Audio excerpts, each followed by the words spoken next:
Assalamu alaikum and welcome class. My name is Muhammad Bilal. Students, as you know, we were studying the new syllabus of mathematics of class 11.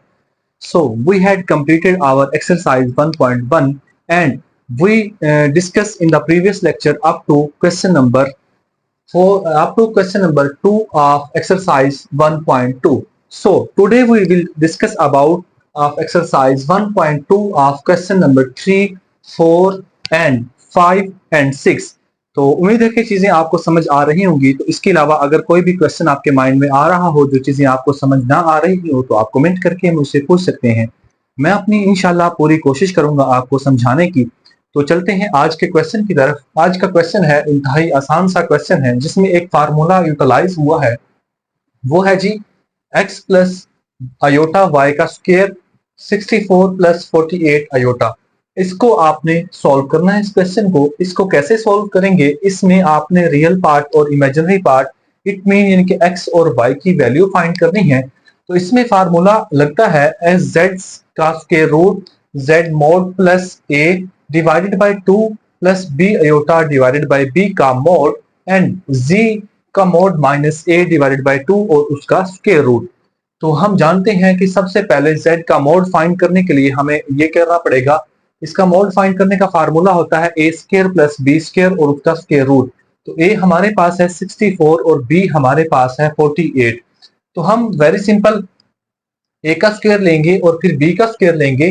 a का जब square लेंगे तो ये होता है 4096 plus 2304, ये हमारे पास 48 का स्क्वायर है।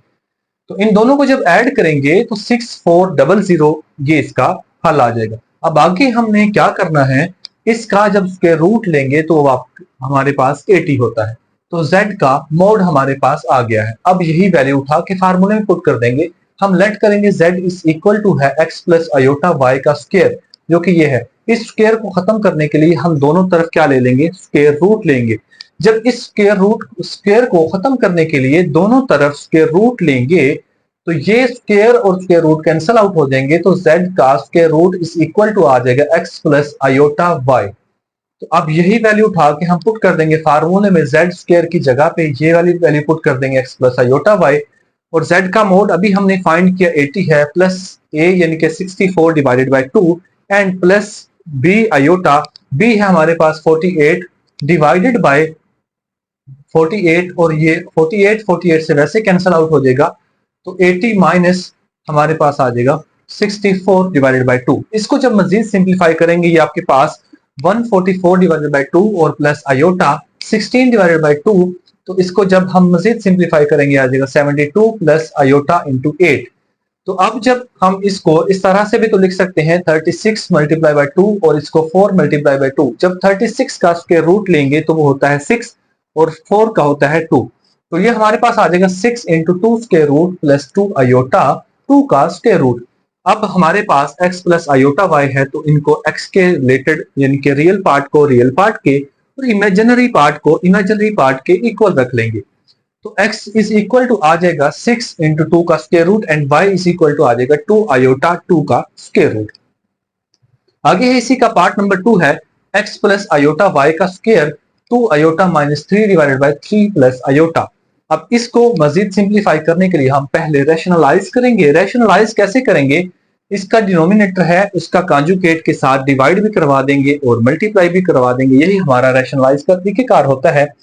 जब हम इसको रैशनलाइज करेंगे तो ऊपर ये मल्टीप्लाई हो जाएगा 3 माइनस अयोटा और 2 अयोटा माइनस 3 और नीचे हमारे पास एक फार्मूला बन जाएगा जो कि होता है a का स्क्वायर प्लस b का square is equal to a plus b and a minus b। तो आपके पास ये मशहूर जमाना फार्मूला है जो कि आप छोटी क्लासेस से भी पढ़ते आ रहे हैं। तो ये हमारे पास जब फार्मूला बन गया नीचे 3 का स्क्वायर माइनस अयोटा का स्क्वायर, इनको आपस में जब मल्टीप्लाई करवाएंगे तो ये हमारे पास आ जाएगा 9 अयोटा प्लस 2 माइनस 9 तो डिवाइडेड बाय 10। अब इनको रियल पार्ट को अलग हम 10 पे डिवाइड करवा लेंगे और इमेजिनरी पार्ट को अलग से डिवाइड करवा लेंगे। तो हमारे पास a की वैल्यू आ जाएगी 7 डिवाइडेड बाय 10 एंड b की वैल्यू आ जाएगी 9 अयोटा डिवाइडेड बाय 10। उसी तरह z का मोड फाइंड करेंगे a का स्क्वायर रूट प्लस b का स्क्वायर रूट। तो z का मोड हमारे पास आ जाएगा 13 डिवाइडेड बाय 10। तो इसमें उठा के हम लेट कर लेंगे z is equal to x plus iota y का स्क्वायर। तो जब स्क्वायर खत्म करने के लिए दोनों तरफ स्क्वायर रूट लेंगे, x plus iota y is equal to आ जाएगा z का square root.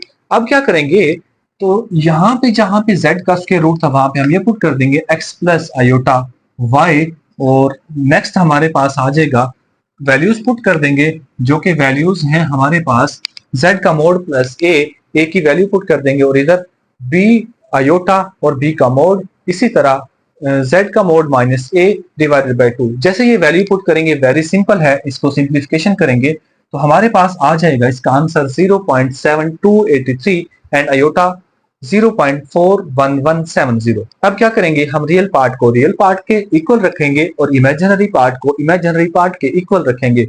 x is equal to आ जाएगा 0.7283 and y is equal to आ जाएगा माइनस 0.1147 आयोटा। अब है जी इस क्वेश्चन का, इस एक्सरसाइज का क्वेश्चन नंबर 4। क्वेश्चन नंबर 4 है जी, if z1 is equal to 2 plus 3 iota and z2 is equal to 1 minus alpha, then the find of alpha. हमने अल्फा की वैल्यू फाइंड करनी है और वो कह रहा है कि imaginary z1 z2 is equal to 7। यानी कि इस क्वेश्चन का मैं स्केच आपको समझा देता हूं, वो ये है कि आपने z1 एंड z2 को मल्टीप्लाई करवाना है, लेकिन जब मल्टीप्लाई करवा के उसका जो आंसर आएगा उनमें से आपने क्या करना है, उनमें से आपने जस्ट इमेजिनरी पार्ट को 7 के इक्वल रखना है, तो अल्फा की वैल्यू फाइंड करनी है। तो सबसे पहले हम z1 एंड z2 को मल्टीप्लाई करवाएंगे। जैसे ही सिंपल मल्टीप्लाई करवाया तो हमारे पास आ गया 2 minus 2 alpha plus 3 iota minus 3 alpha iota. इसमें से 3 को और आयोटा को कॉमन ले लेंगे, 3 1 माइनस अल्फा आयोटा आ जाएगा। अब इमेजिनरी पार्ट चूंकि आयोटा वाली फॉर्म ही होती है तो उसको हम 7 के इक्वल रख लेंगे, क्योंकि क्वेश्चन में हमें बताया गया है कि ये किसके इक्वल है, 7 के इक्वल है। तो 7 के इक्वल रख लेंगे, ये आ जाएगा 3 into 1 minus alpha is equal to 7। दोनों तरफ 3 पे डिवाइड करवा देंगे। अब ये माइनस का अल्फा उस तरफ चला जाएगा और 7 डिवाइडेड बाई 3 इस तरफ आ जाएगा। ये बन जाएगा 1 minus alpha is equal to 1 minus 7 divided by 3। जब इसका एलसीएम लेंगे, एलसीएम 3 आएगा, तो मजीद जब सिंप्लीफाई करेंगे -4 डिवाइडेड बाई 3 इसका आंसर आ जाएगा। आज के लेक्चर का क्वेश्चन नंबर 5। क्वेश्चन नंबर 5 भी आसान है, लेकिन if z is equal to, थोड़ी सी तवज्जो की जरूरत है। If z is equal to x plus y iota and z2 is equal to a plus b iota and find the value of x, y and a and b such that z1 plus z2 is equal to 10 plus 4 iota and z1 minus z2 is equal to 6 plus 2 iota। अब देखिए, सबसे पहले हम question की condition के मुताबिक z1 और z2 find कर लेंगे, उनको प्लस करेंगे। जैसे ही उनको प्लस करेंगे तो हमारे पास आ जाएगा x plus Y iota plus a plus b iota. इन दोनों को प्लस कर लिया हमने। अब हमारे पास कंडीशन है कि प्लस के बाद इनको 10 प्लस 4 आयोटा के इक्वल रखना है। हमने इनको 10 प्लस 4 आयोटा के इक्वल रख लिया।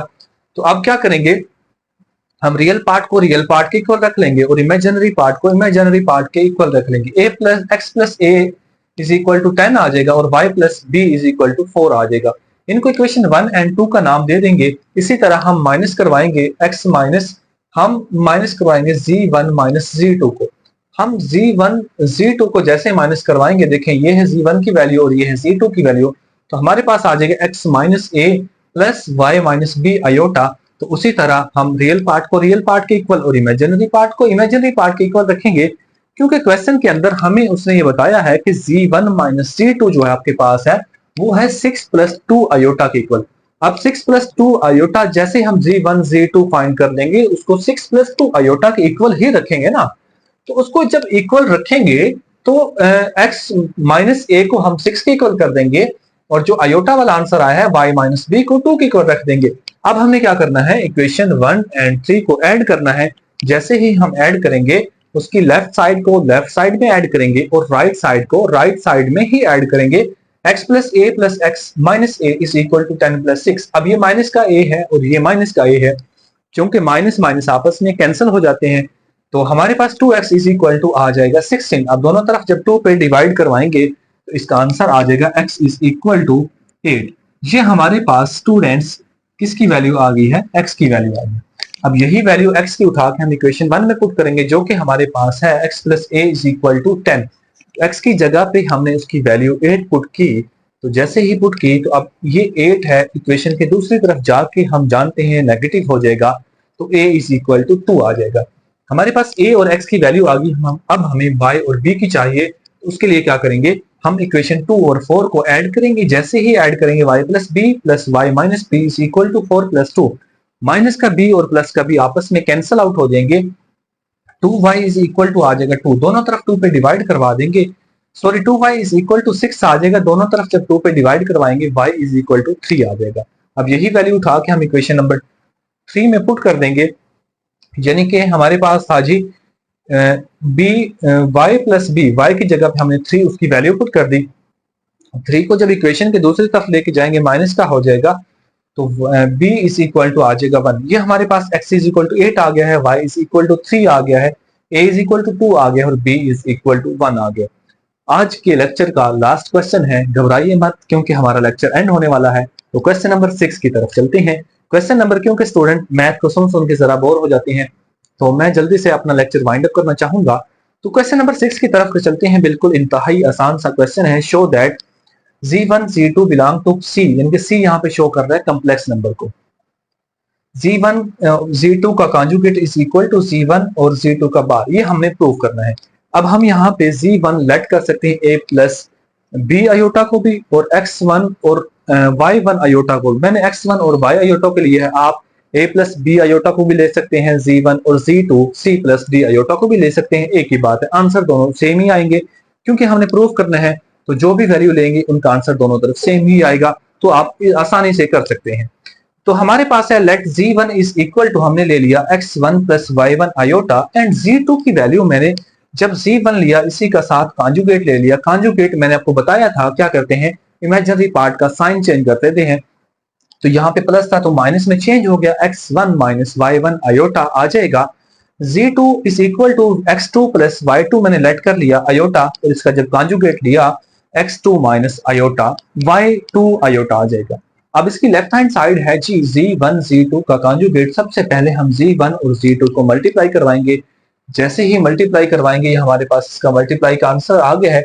इसको सिंप्लीफाई और यहाँ पे इसका हमने क्या लिया है, कॉन्जुगेट। कॉन्जुगेट चूंकि जो इमेजिनरी पार्ट होता है उसी का साइन चेंज किया जाता है, तो इसको वेरी सिंपल हमने मल्टीप्लाई करवाया, बाकी कुछ भी नहीं किया, आसान सा है।